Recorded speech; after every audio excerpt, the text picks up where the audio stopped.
Hey, what's up guys? This is Anthony from Anthony's Customs, and for this review, we are looking at the LooseCollector Burning Hammer WEI or Master WEI and MONTEZ Lee.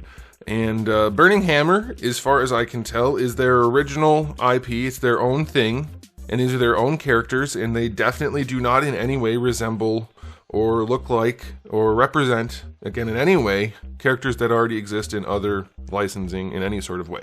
And I will put the character bios and the Burning Hammer bio on the screen for you to see. They asked me to do that so you can see what it's all about. It's basically Street Fighter, Mortal Kombat storyline mixed together with character fighters who are wanting to be the #1 fighter.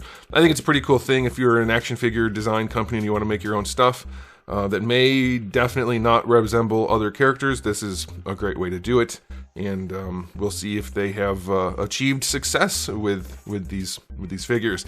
They are coming in at a lower price than some of the other LooseCollector figures. They're $45 on Big Bad Toy Store. I'll put a link in the description below, and they are hopefully at least as high quality as previous releases from them, and maybe even higher. So let's go ahead and get them off the stand and take a closer look. Alright, before we look at the figures, I do want to show you my package. I don't know if I mentioned it, they did send these as review samples. I only got the one package. They stuffed them both in the one package. So this is what the packaging looks like. I imagine MONTEZ Lee would be on the front of his package and on the side.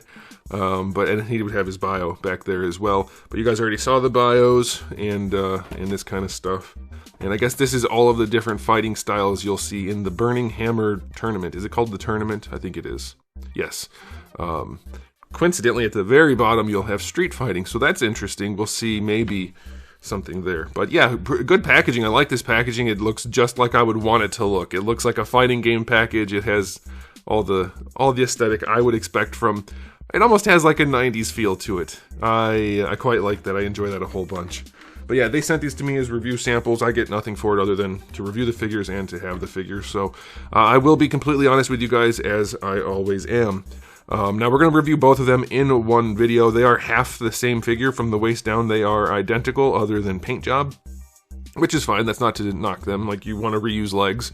If people in real life can skip leg day, then certainly action figures can as well. And I plan to do the same thing with my line whenever that materializes. So let's go ahead and get into the aesthetic on these guys. But first, let's do a height measurement.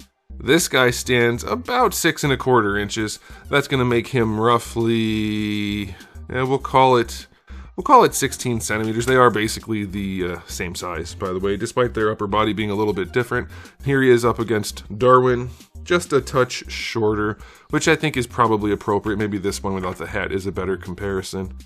So I think that's fine. They're going to fit in with your Marvel Legends pretty darn well, and Jada Street Fighter and anybody else as a result. So let's get into the aesthetic. First, I'll say these guys have a very soda vibe to them.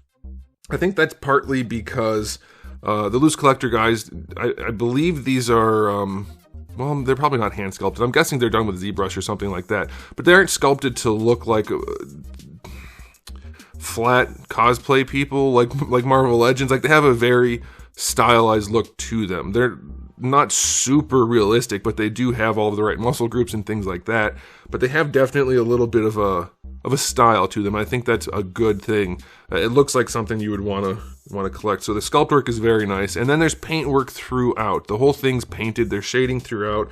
You can see on his skin tone especially. It looks really, really nice. He doesn't have any paint work on his pants other than obviously the main colors. This guy has shading throughout all of the blue, which does bring him to life.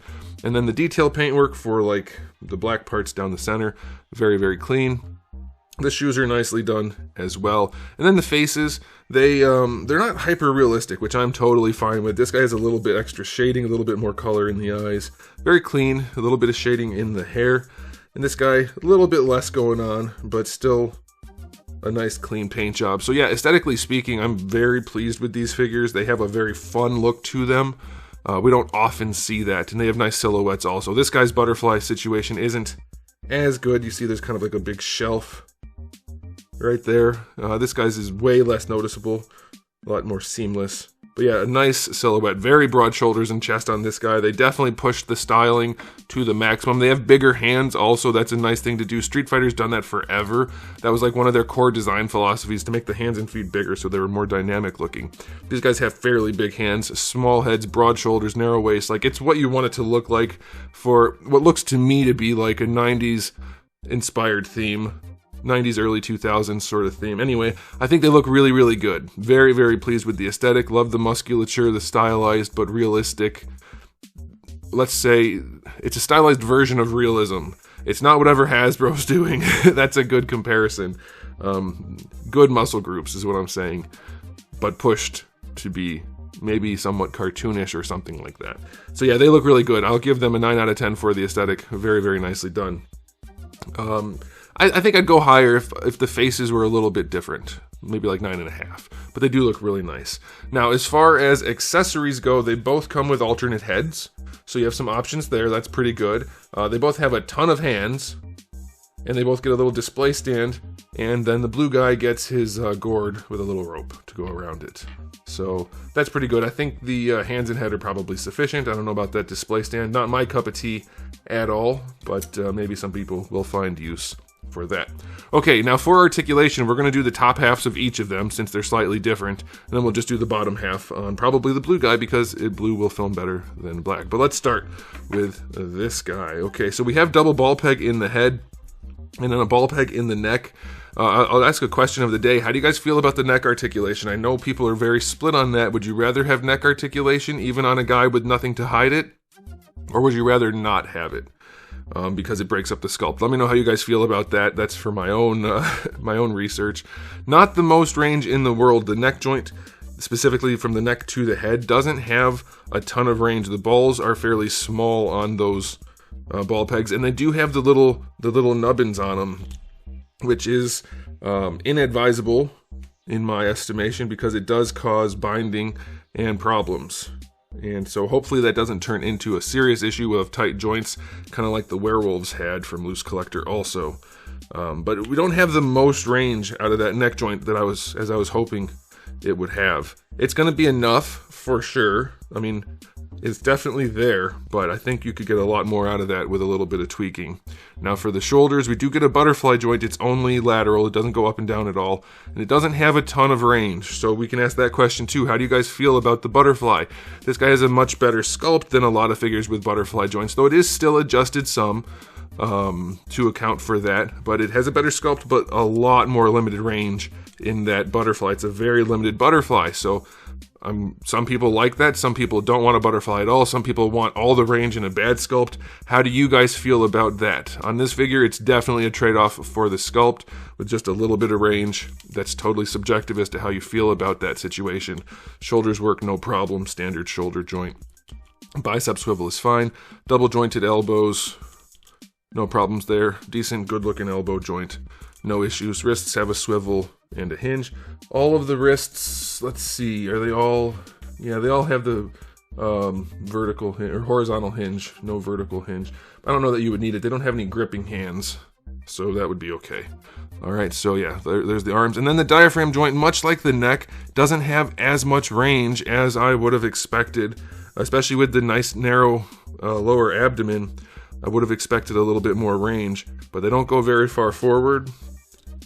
They don't go super far back, and side to side is also pretty limited. So I was definitely hoping for and expecting a little bit more range out of that. Rotation is there, but it's kind of fighting me. Now down here at the lower torso, I think you're going to get a little bit more out of it. This is a soft piece on the outside, by the way. But yeah, he can lean back pretty far at the bottom. And then at the top, he leans forward nicely too. So they're banking on this to get you most of your abdominal range. Of course, you're going to get your rotation out of that. And then leaning to the side, yeah, you're getting a lot out of this bottom joint here, but not enough out of here, and they could have easily given you a lot more out of that. So that's a little bit disappointing. It'll probably be sufficient, but it would have been nice to see more range out of right here and right here. Now, we're going to switch over to this guy to do his torso, and then we'll do the legs going forward. His neck's going to be the same situation, so pretty limited, although his hair would have gotten in the way anyway. His butterfly joint, slightly more. He's got a narrower chest, flatter chest, so you get a little bit more butterfly out of that, and then the rest of the arm works basically the same. It's And, you know, standard articulation. I think most people have gotten elbows down, Todd. Todd's elbows work, they just are really ugly. So yeah, everything works pretty nicely there. Let's see how this joint works. Can it lean back? Leans back maybe a little bit farther. A little bit of a gap in there, but that's going to happen. And maybe he can lean... Still doesn't lean that far forward, so I was expecting more range forward if it was going to have a gap. So yeah, definitely a little bit disappointed in the torsos. He's maybe a little bit better in every direction, but not a ton.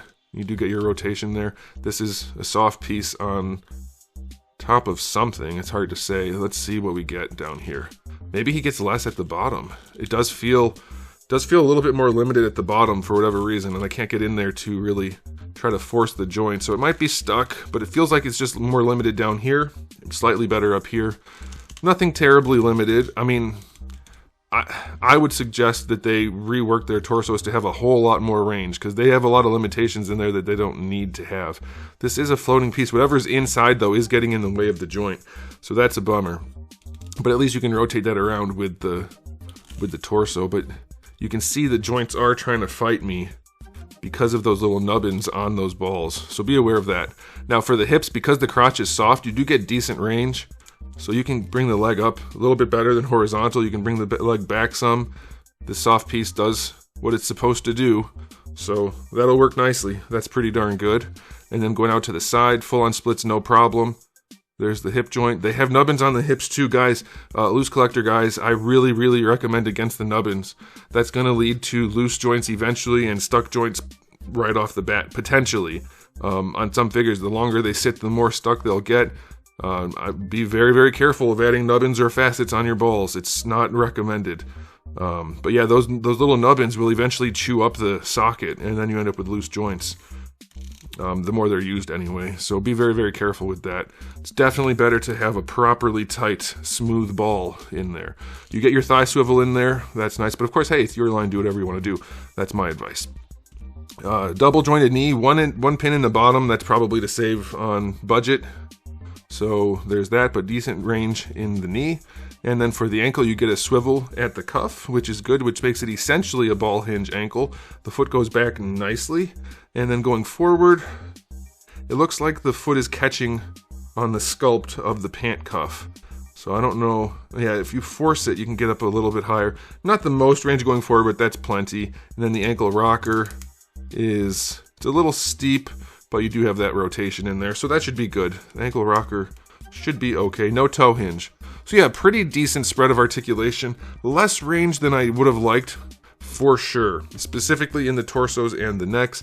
Everything else works pretty well. A little bit concerned about the nubbins on the balls, but otherwise, yeah, not bad. Articulation-wise, I'm going to just go 7 out of 10. Those torsos and necks, they're way too limited for my liking. For a line of fighting characters specifically, especially with characters like this guy where there's just no reason for it to be limited, it's way too limited in the torso. But everything else works pretty well. And yeah, articulation 7 out of 10. And I will say, I think the strong suit for these guys, I don't know if that's what they were aiming for. Maybe they were going for everything to be a strong suit, but I would say the strong suit is the aesthetic. I love the paint job, love the sculpt work. It's very, very nice. They're very vibrant, fun looking figures. Accessories give you all the options you need for posing. No effect parts or anything like that, so that's kind of a bummer. I would expect on a fighting game sort of thing, or fighting tournament sort of situation, whatever you want to call it. Maybe some effect parts would be cool. And then just better torso range. Really, I think the torso and the necks would have gone a long way to make these more fun to pose, but at least they do look damn good. So I'm going to give them an overall rating of, I'm going to say 8 out of 10. They look really nice, accessories are solid. Articulation's fine other than the torsos and necks. So let me know what you guys think in the comment section below, but that's it for me. So thanks for watching. If you enjoyed the video, please do give it a thumbs up. If you didn't, give it a thumbs down. And if you haven't subscribed, you should. I have new videos just about every single day when I'm not sick, and thousands already on the channel. So make sure you come back for all of that. And in the meantime, keep collecting.